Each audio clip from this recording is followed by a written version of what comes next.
Hi, I'm Mickey Rose from Pure Health Clinic. Thanks for tuning in. Today I'm going to have a go at my first ever Ask Micki video, have a go and see whether we think it works. I've had a question in from Sharon, who says, I've had COVID now 8 weeks ago. I'm still feeling rubbish. Is there anything I can do? So obviously this is about long COVID or long COVID haulers or whatever it is. There's lots of different names for it, which is actually classed as anything symptoms lasting over 12 weeks. That's the official definition of it. But actually, I think, why are you waiting 12 weeks for that? Basically, if you're not over it within about 3-4 weeks, then I would step up and do something about it. Obviously, I can't guarantee anything. You need to talk to your health professionals who've got your case. I don't know what meds you're on or your symptoms or anything like that. But I thought I'd share with you the basics of what I would do. In fact, that I have done, both for family members and for quite a few people who've asked me for help, and it's been quite successful. Obviously, I can't guarantee it's going to be the same for you. Everybody's individual, but I thought I'd share what I have come up with and what we've been doing, in case it helps you or somebody you know, somebody you love, your family or friends. So I really hope it helps for you.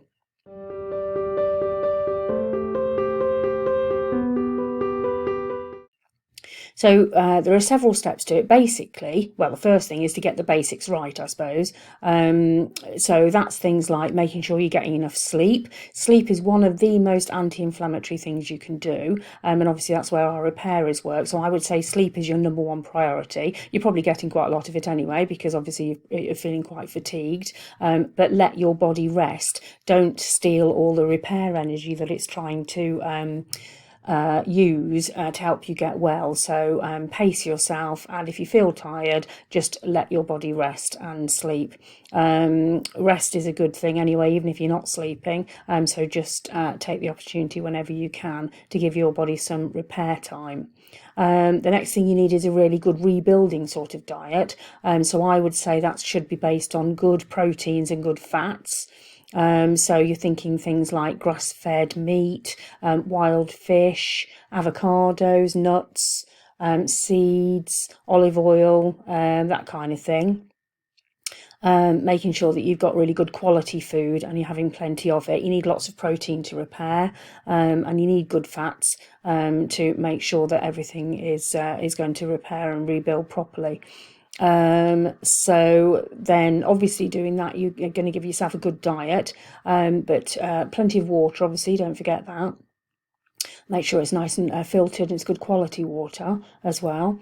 And then that's a good diet, but you also need to make sure that certain nutrients are high. You need all the repair nutrients, really. So I would go for powdered or liquid sort of, or liposomal sort of versions of a really good multi, and I'll put some where am I there I'll put some links below for you. In fact, I might put this the transcript of this actually with some links in it, if I can work out how to do that for you, below or on the shop or something, so you can easily follow everything that I'm talking about.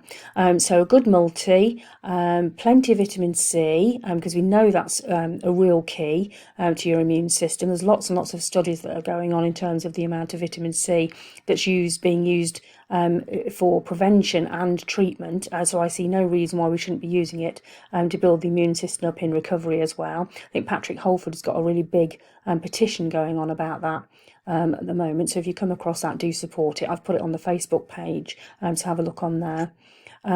What else do we need? Selenium is really important. Cut a few Brazil nuts a day. That's going to really help you boost your selenium, but it'll probably be in your multi anyway. Zinc is really, really key. These are all really good antivirals and immune supportive nutrients. Zinc, if you're taking more than about 50 milligrams for more than 2 to 3 months, and you need to make sure that you're balancing that with copper. So you can buy a supplement that has like a mixed zinc and copper, but again, look in your multi, you'll probably find that it's got that balance in there anyway, because people are aware of it. Lots of vitamin D. Vitamin D is absolutely crucial. If I could choose one thing as a preventative for the COVID, because it's a really, really good antiviral, I would say it's vitamin D. I said that right at the start, and all the research is bearing that out as well. So you might make sure your vitamin D is okay, test it, and then you'll know exactly how much to give or to take anyway. I've got a vitamin D fact sheet on the A to Z that will help you with how you do that. There's a certain amount that you take to increase it by 1,000 IUs each time. What else have we got? Got some notes here that I'm looking at. Magnesium, really, really key, especially if you're fatigued. The anti-fatigue and anti-anxiety mineral, so make sure there's plenty. Often in nutrients, in multis, there's not enough magnesium or calcium actually, because they're just so big that you'd have to have like a big capsule. In powders it's a bit easier, so you might find there's enough there, but I'd be aiming for something around about 400 to 500 milligrams a day of magnesium if you can. Some people might need more, but you get loose bowels. If your bowels go loose with it, with the vitamin C or the magnesium, just cut the dosage down a little bit. Okay, so that's the multis and the nutrients. The other thing I'd be tempted with is a protein powder. Just to make sure that you've got plenty of protein going in, and you need all the amino acids for repair and for everything else to happen in your body. So that's not going to go amiss. Again, I'll put a link below for you, or in the fact sheet, however I do it. Then there's also, you can get essential fatty acid powders or liquids. So though that's extremely anti-inflammatory, and we know that COVID is basically an inflammatory problem. That's what a lot of people are thinking is happening in long COVID, that the inflammation levels are continuing, the cytokine storms and all that kind of sort of business. We want to bring inflammation down, which I'll come back to, but essential fatty acid powders or liquids would be a really good idea. So essentially what you're doing there is you're putting all of the nutrient types in to make sure that your body's got everything that it needs to do the job you're asking it to do. Make sure you're absorbing that as well. So if your stomach acid is low or you need some digestive enzymes, again, check on the fact sheets on the Purehealth website, and because obviously you can be taking all those and having a really great diet, but if they're not being absorbed properly, and you really want them to be absorbed at the moment because you're asking your body to do a good repair job for you, then obviously that's not going to help. So sort that out if you need to. Those are the main nutrients, and the other thing I would think about would be gut support. A lot of people think that COVID is actually a gut problem as much as it is a lung problem, and it's certainly acting as a reservoir for the COVID. I personally think I had COVID right at the start, and I had a terrible week or so with gut problems, and I've known quite a few people who've done that. I wrote a blog post about it, and quite a few people contacted me and said that they'd had the same sort of thing. So look after your gut, so say some probiotics, and there's also some really good gut support and leaky gut repair powders and things like that. Again, I'll include links to that for you, so that you've got those there. So you definitely don't want a leaky gut, and we're going to come back to leaky brain as well. So basically anything you can do to repair barriers is a really good thing. You don't want it to be going through either those barriers. And then finally, I would say something like CoQ10 would be a really good idea, not only because it's one of the best things for fatigue, it's because it really helps mitochondrial function, which again is a issue that people think is to do with long COVID.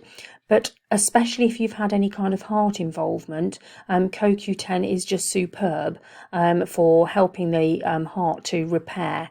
And I know a few people have asked me about that. Again, I don't know what meds you're on, so you need to check the contraindications and things of these things. This is only sort of ideas for you to consider with your health practitioners. But those are the sorts of things that I would include in a general sort of overall basic repair protocol, if that makes any sense. Okay, step 2 would be making sure that there's no residual virus left. Now, in mainstream medicine, it's very, very difficult to get rid of a virus, but luckily in natural medicine, we have something called MONOLAURIN.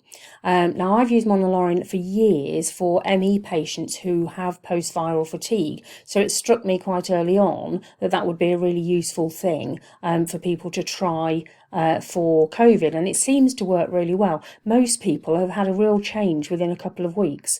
So some family members who were off work have managed to get back to work and all that kind of sort of stuff.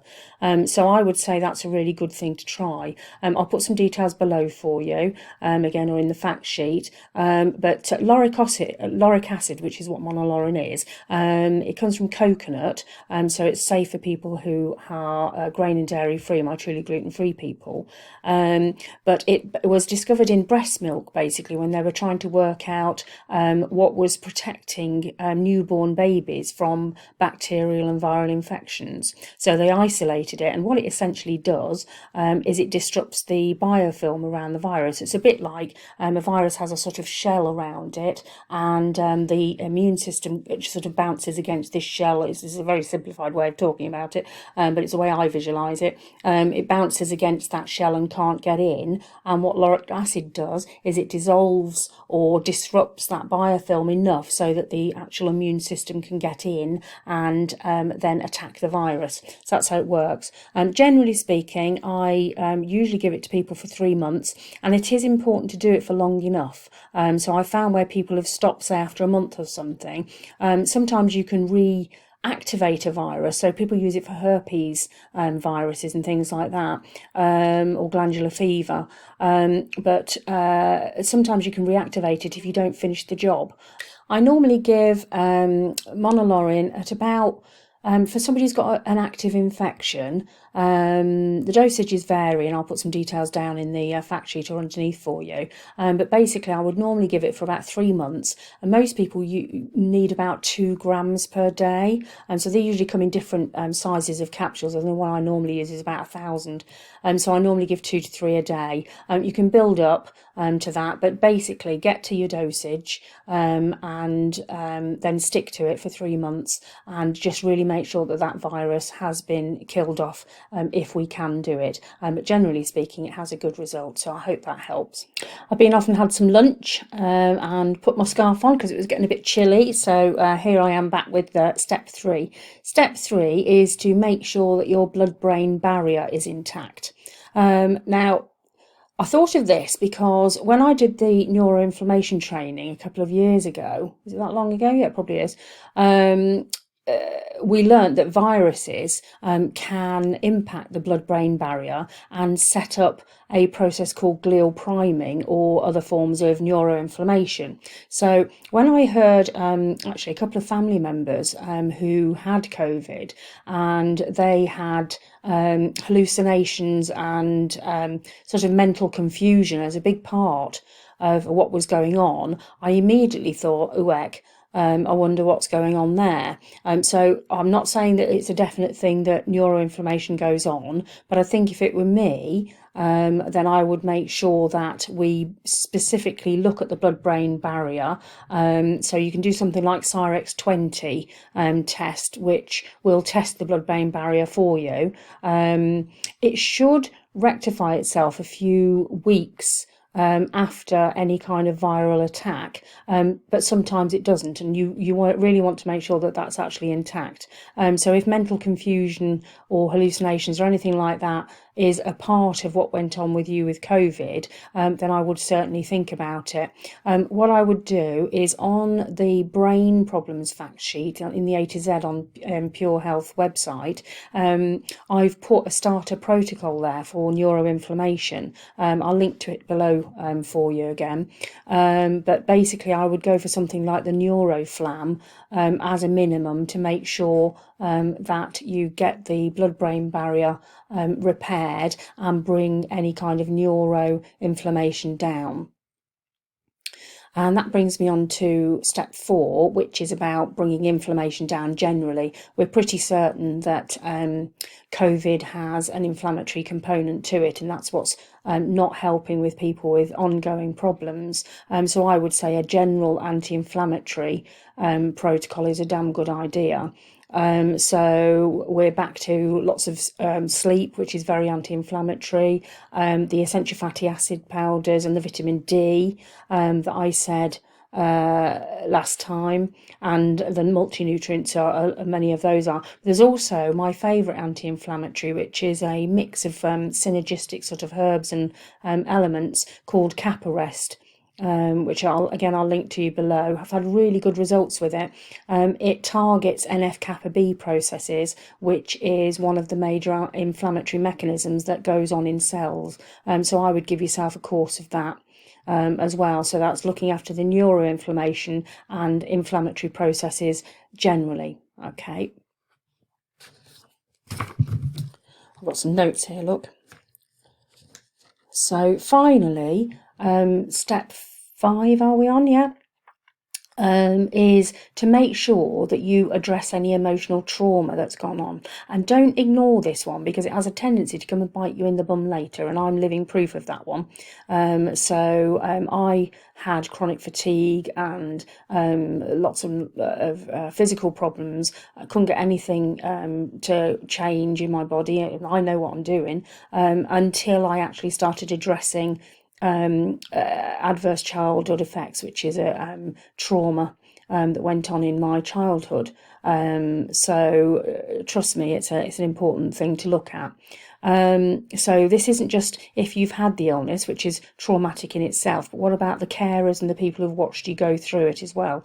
So I would say make sure that you admit that that's gone on, or accept that that's gone on, and that it may well cause anxiety or problems for you.